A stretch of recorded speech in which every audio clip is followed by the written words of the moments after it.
নির্বাচন যত এগিয়ে আসছে মুখ্যমন্ত্রী মমতা বন্দ্যোপাধ্যায়ের হুমকির রাজনীতি তত বাড়ছে। কখনো তিনি সরাসরি হিন্দুদের হুমকি দিচ্ছেন, কখনো দাঙ্গায় উস্কানি দিচ্ছেন, তো কখনো তিনি বিজেপি কর্মীদের হুমকি দিচ্ছেন। পশ্চিমবঙ্গ জুড়ে ভয়ের রাজনীতিকে আরো একবার সক্রিয় করে ভোট বাক্সে ক্ষমতা দখল করার চেষ্টা করছে তৃণমূল। তৃণমূলের দাঙ্গা থেকে বাদ পাচ্ছেন না স্বয়ং ভগবান শ্রীরামও। মুর্শিদাবাদে কি হলো সেটা বলবো আপনাদের, সেই সঙ্গে কিভাবে মুখ্যমন্ত্রী মমতা বন্দ্যোপাধ্যায় আস্তে আস্তে করে ভয়ের রাজনীতিকে পশ্চিমবঙ্গের মানুষের মধ্যে ঢুকিয়ে দিতে চাইছেন সেটাও বলবো আপনাদের। শেষ পর্যন্ত সঙ্গে থাকবেন।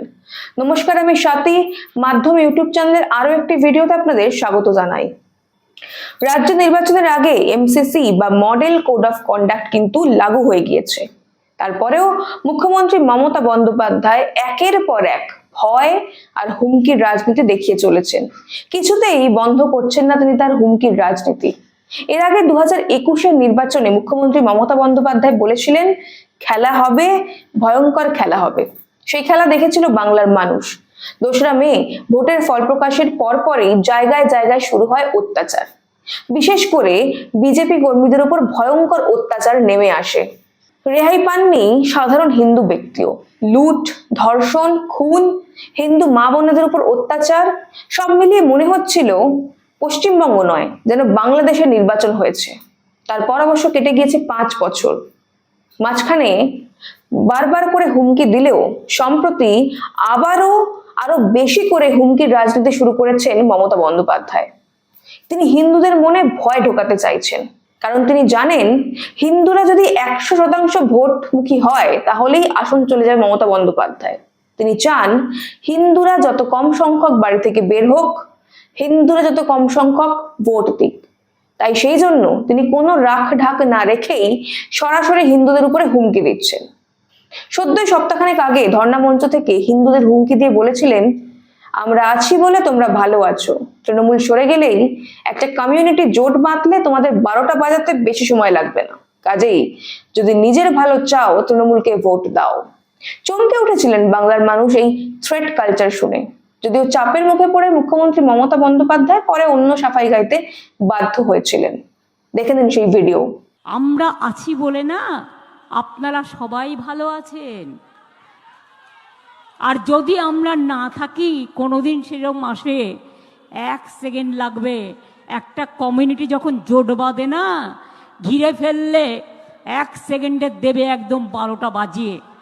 যদি নিজেদের 13টা বাজাতে না চান, বিজেপির অপপ্রচারে কেউ ভুল বুঝবেন না। আমরা আছি বলে না আপনারা সবাই ভালো আছেন, আর যদি আমরা না থাকি কোনোদিন সেরকম আসে 1 সেকেন্ড লাগবে।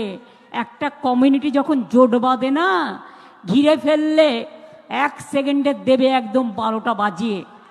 যদি নিজেদের 13টা বাজাতে না চান, বিজেপির অপপ্রচারে কেউ ভুল বুঝবেন না। এখানেই শেষ নয়, তিনি সরাসরি ভোটারদের আক্রমণ করে পাণ্ডবেশ্বর সভা থেকে বলেন, কাউন্টিং এর দিন যদি ফোর্স অ্যাপ্লাই করে তাহলে যার বাড়িতে যা রয়েছে তাই নিয়ে আপনারা রাস্তায় নামবেন। সরাসরি কেন্দ্রীয় বাহিনীর প্রতি হুমকি দেন তিনি। নির্বাচনের এই পুরো সিস্টেমটার উপরে হুমকি দেন। এই কথার মধ্যে দিয়ে আসলে তিনি তৃণমূল কর্মীদের বার্তা দিয়ে রাখতে চেয়েছিলেন যে ভোট যাই হোক না কেন, যতই মানুষ ভোট তৃণমূলের বিরুদ্ধে দিক, কাউন্টিং এর দিন গায়ের জোরে আমরা এমন সন্ত্রাস করব যে সঠিকভাবে ভোট গণনা করা সম্ভবই হবে না। আরে দাঁড়ান, মুখ্যমন্ত্রী মমতা বন্দ্যোপাধ্যায়ের হুমকির লিস্ট এখানেই শেষ নয় কিন্তু। দিন কয়েক আগে একটা সাংবাদিক সম্মেলন থেকে তিনি বলেন, 4ঠা মের পর বিজেপি কর্মীদের পিঠে স্ট্যাম্প লাগিয়ে ঘুরতে হবে, আমি বিজেপি করি না, আমি বিজেপি করি না, আমি বিজেপি করি না।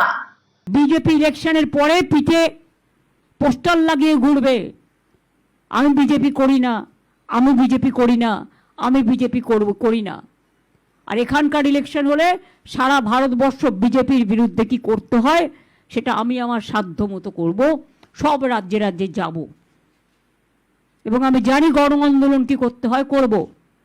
আর মেঘের আড়াল থেকে যিনি খেলছেন তাকে বলবো দরকার হলে আপনি বিজেপির প্রার্থী হন না।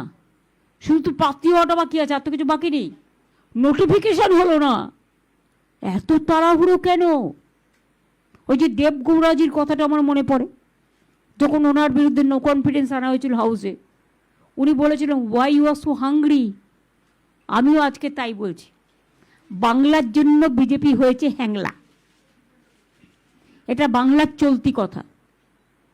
কাজে এই কথাটুকু বলে বাংলার প্রতি যে অসম্মান, অর্থনীতিতে অসম্মান, রাজনীতিতে অসম্মান, গণতন্ত্রে অসম্মান, সংস্কৃতিতে অসম্মান, সম্প্রীতিতে অসম্মান, আমাদের মনীষীদের অপমান, এর জবাব আগামী দিন বাংলার মানুষকে দেওয়ার জন্য আমি স্বনির্বদ্ধভাবে অনুরোধ জানাচ্ছি। এর অর্থ কি নিশ্চয়ই বুঝতে পারছেন?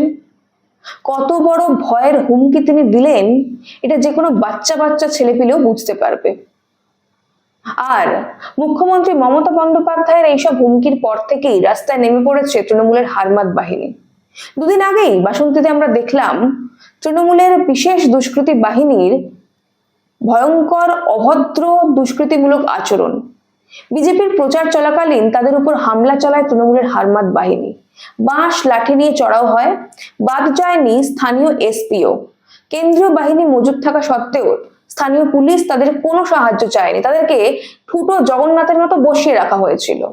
কাজেই শোকজ করা হয়েছে এসপি কেও। আমি হিন্দু সাধারণ ভোটার বা বিজেপি কর্মীদের কথা বাদই দিলাম, জানেন তো এই সমস্ত পুলিশদের জন্য না আমার খুব করুণা হয়।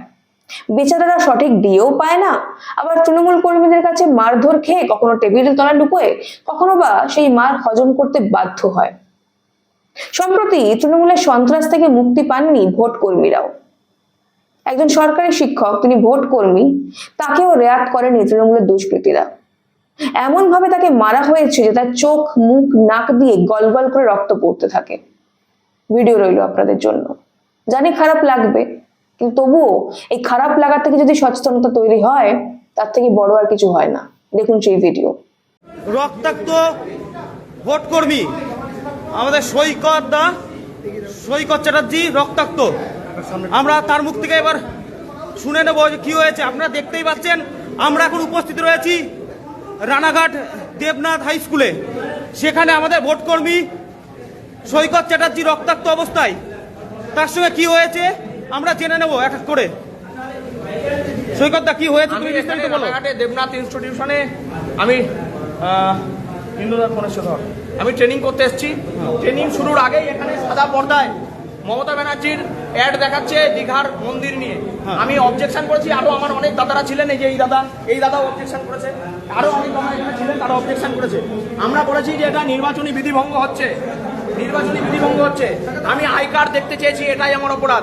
বিডিও অফিসের বিডিওর সামনে একজন কর্মচারী আমার কানে কানে এসে বলে গেল, তুই বাইরে বেরোলে না, বেশি বেশি করিস না, মার্ডার হয়ে যাবি, তোর কিন্তু মার্ডার হওয়ার সময় হয়ে গেছে।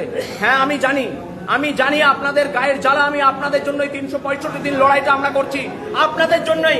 এই বিডিও অফিসের কর্মচারীদের জন্য আমি 11 দিন অনশন করেছিলাম, তাই আজকে আমাকে রক্তাক্ত করা হলো।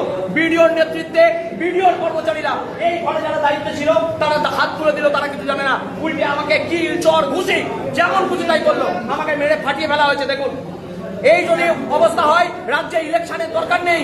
আমরা বলছি ভোট বন্ধ হোক, এই ভোট নামের প্রহসন বন্ধ হোক, রাজ্যে রাষ্ট্রপতি শাসন জারি হোক, না হলে আমাদের মতো ভোট কর্মীরা, সাধারণ ভোটাররা মরে যাবে।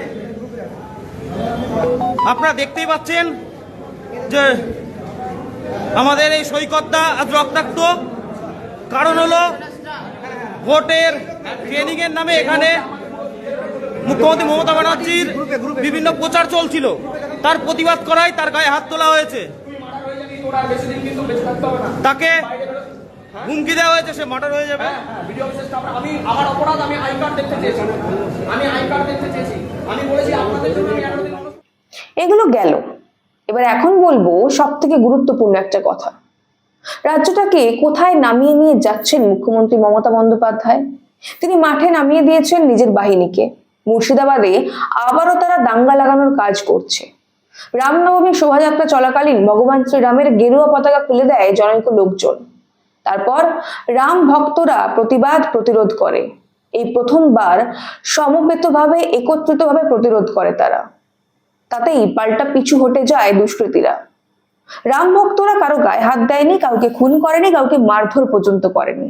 তা সত্ত্বেও এই ঘটনার পর পুলিশ প্রশাসনের তরফ থেকে বেছে বেছে রাম ভক্তদের গ্রেপ্তার করা হচ্ছে এবং এমন এমন মিথ্যে মামলা তাদের নামে দেওয়া হচ্ছে যে নির্বাচন শেষ হওয়ার আগে তারা সম্ভবত সূর্যের আলো আর দেখতে পাবেন না। বর্তমানে পশ্চিমবঙ্গের পরিস্থিতি দেখে মনে হয় মুখ্যমন্ত্রী মমতা বন্দ্যোপাধ্যায় একজন ব্যর্থ প্রশাসক। সব সীমা অতিক্রম করে তিনি এই দাঙ্গার ঘটনার দায় চাপিয়েছেন রাম ভক্তদের ওপর।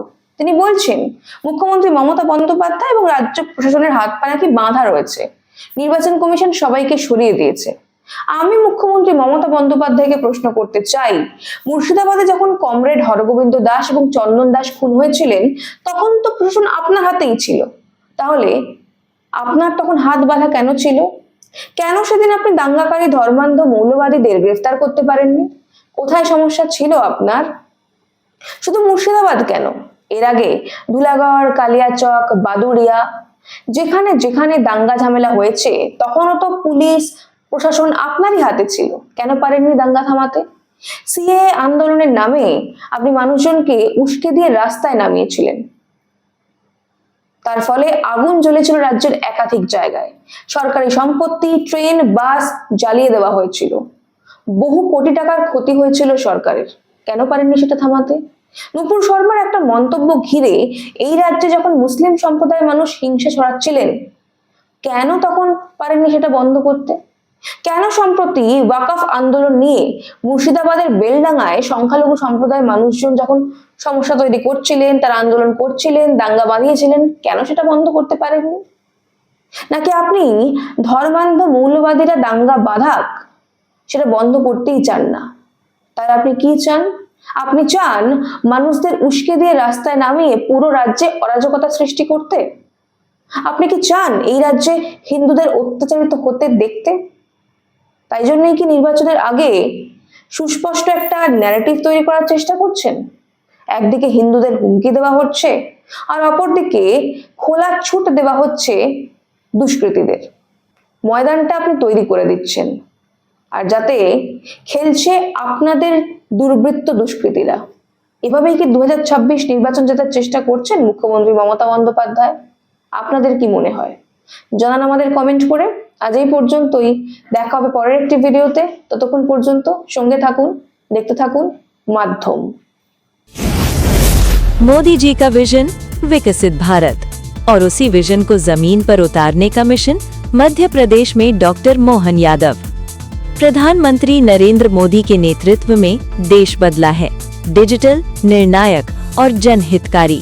अब वही सोच मध्य प्रदेश में बन रही है सुशासन की पहचान। डॉक्टर मोहन यादव के नेतृत्व में मध्य प्रदेश सरकार का संकल्प स्पष्ट है, हर नागरिक की समस्या का त्वरित समाधान, कानून व्यवस्था सुदृढ़ और आम आदमी के लिए नियम सरल, सुविधाजनक और पारदर्शी। नामांतरण बंटवारा अब दफ्तरों के चक्कर नहीं। साइबर तहसील 2.0 मध्य प्रदेश देश का पहला राज्य। संपदा 2.0 से ई पंजीयन और ई स्टैंपिंग, अब रजिस्ट्री भी डिजिटल।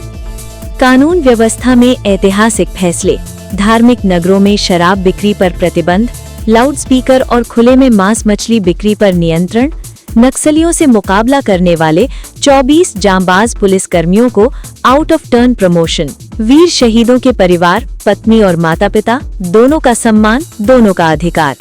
जन कल्याण पर्व, 35,000 करोड़ रुपए से अधिक के विकास कार्य, गरीब, युवा, अन्नदाता और नारी हर वर्ग तक योजनाओं का 100% लाभ। जब विजन मोदी जी का हो और मिशन यादव जी का, तो तय है मध्य प्रदेश का उज्जवल भविष्य।